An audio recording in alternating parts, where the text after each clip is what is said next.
My name is David J. Guyton, and I'm going to show you how to make this with ordinary tools you likely already have. Grab your hammers, let's get started.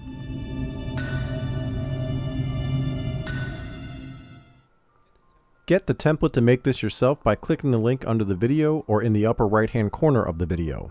Or go directly to armortemplates.com where all of my templates are available. Now, I'm going to show you how to make this in metal, but you can use any material you want. You don't have to use metal. You can use plastic or EVA foam or Worbla, etc. I'm going to start with some leather gloves I got from Amazon. Any brand will do. Then I'm tracing the parts out onto the 20 gauge steel, but again, you don't have to use steel. You can use anything you want. All of my templates work for any material. I did a quick measurement here and it came out to 14 by 9 inches, or thereabouts. And this gives you an idea of how much material you're going to need per gauntlet.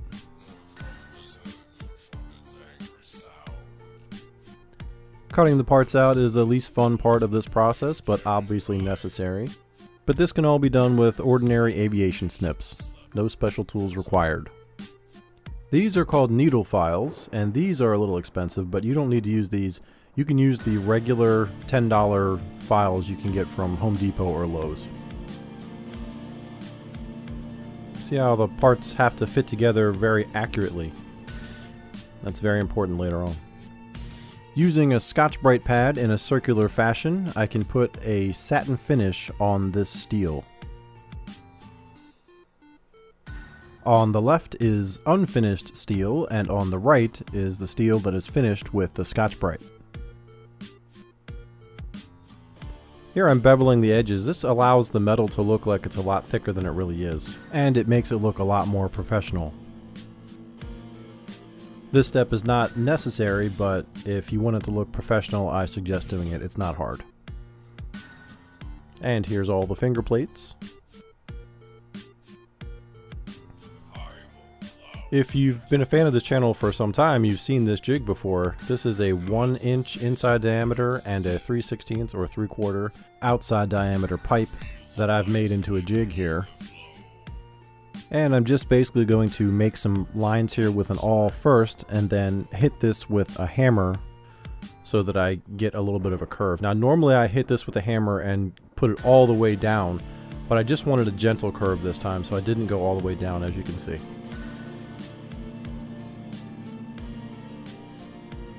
This is called a seamer tool, and with it I'm going to make some very exact straight line bends using the scored lines I showed you before.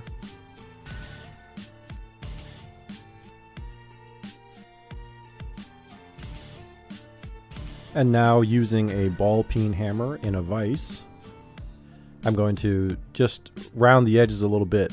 Now this of course is not absolutely necessary, but it does make a huge difference. It just makes it look a lot more professional, and it's not really hard to do once you get going. File the edges a bit to get rid of the hammer marks. And as you can see, the one on the left is finished and the one on the right is not.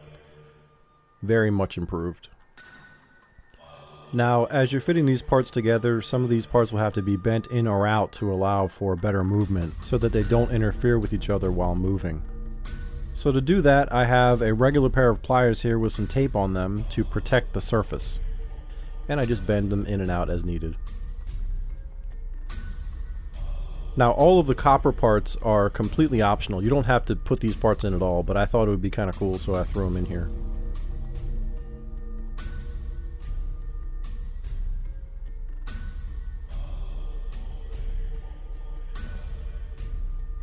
This is a piece of exhaust pipe in a vise, and I use this to curve the pieces. The rawhide hammer allows me to bend the edges a little bit easier, but the rest of it I just curve by hand. Wear gloves though, because it can hurt a bit. And as you can see, it fits to the hand well. You're going to have to work with the angles a bit here to make sure it fits exactly how it's supposed to, but it's not that hard.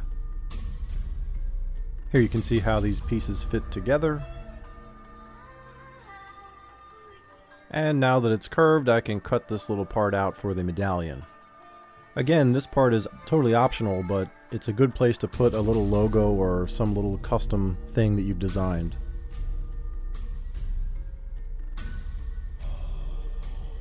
Now I've marked where I want the holes on the finger plates, but only on the finger plates closest to the palm and the fingertips. We are not marking the center finger plate just yet. We're going to do that in a minute, and I'll show you exactly why here. So pop these holes either using a power punch like this or using a drill bit very carefully. And I've got some magnets screwed to a piece of wood here. And these magnets, they're pretty strong and they will hold these pieces exactly in position. And as you can see, I have a perfect match here for exactly where these holes go, and perfect alignment for these parts after these holes are done. Now I use a little piece of plastic as a spacer, and I am marking where the copper inner finger plates will go. And as you can see, they move a little bit, so we're going to have to fix that later on. This is a piece of plastic I found in the shop, and I cut a hole out of it, and I'm going to use it as a form to shape the next piece. And I've got a piece of copper inside of it and a 1-inch socket on the other side of it, and put it in the vise to kind of stamp this into the metal. And it worked pretty well. It worked so well, in fact, that I decided to try to stamp in a logo into it too. So I taped the piece of copper into position so it wouldn't move, and then just very carefully put it in the vise. And using some rubber, I did this a couple times up and down the back of this whole thing to make sure that the rubber went into all of the recesses. If you're curious why there's a Roman numeral 12, it's because this is my 12th Gauntlet build. It wasn't quite deep enough, so I decided to take a piece from a dapping set and just go over the lines a little bit better. Anything will work though. You can put anything in here to make this happen. And that looks alright. Edges are not quite perfect, but good enough. I did clean them up a little bit by hand later on. As you can see though, this is a flat piece of copper and we need to bend it to fit into the gauntlet, and I was afraid it was not going to go well, but it actually went perfectly. I just put it on the exhaust pipe and pressed down with my thumbs, and it bent without kinking. Now I've glued this part in with automotive Goop adhesive. You could of course rivet this in instead, but this is easier. And that stuff's pretty strong, so it holds pretty well.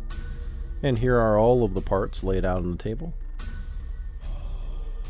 These are called rapid rivets or leather rivets. I don't usually use these because they're not as strong as regular rivets, but this is supposed to be a simpler build and it's never going to see battle, so these are fine. Now I can't film exactly how they work inside the glove obviously, but I'm going to show you here how they work and you'll be able to see it just fine. And there you go.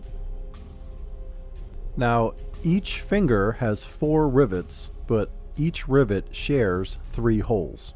So just like this is how this is all lined up. Again, if you're not using the inner copper finger plates, you can completely ignore them and exclude them. For the hand plates, I wanted to glue them together with some rubber cement and some leather. And this isn't really to hold it together, it's just to keep these parts in perfect alignment later on when it's on the glove. So that's really the only reason this is glued in here.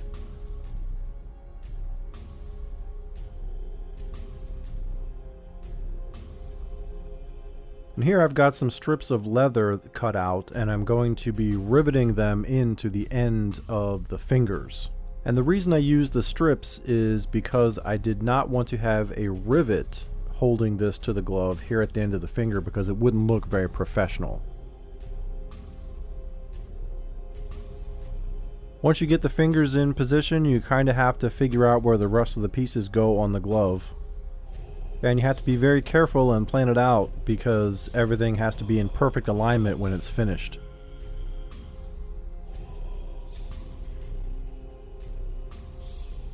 Just pop the holes with an awl.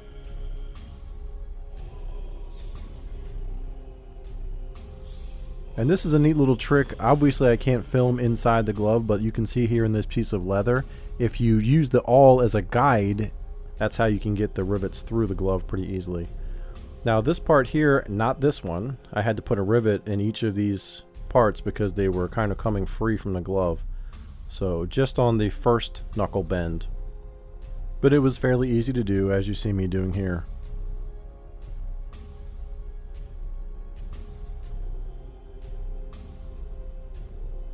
And there you go. Then it's just a matter of finding where the holes go in the glove for the rivets for the hand plates. And it's as simple as that. This build is much simpler than the previous builds that I've been putting out lately, so even a novice can do this with very simple tools and still have a lot of fun. This also would pair very well with my bionic arm. If you don't like the hand for the bionic arm, I think this is a good replacement for it. If you enjoyed this video, make sure to like, share, and subscribe, and leave a comment below. Let me know what you think. Hope you guys have as much fun as I did building this thing. Make sure to pick up your template at armortemplates.com. I'll see you next time. Be sure to see my full-length narrated tutorials where I show you how to make real armor with ordinary tools. Be sure to subscribe and click that bell so you get all notifications when I put out new videos. And if you want to see all the behind-the-scenes stuff, find me on Facebook and Instagram at the links you see on your screen. And while you're here, check out some of these other videos I've got.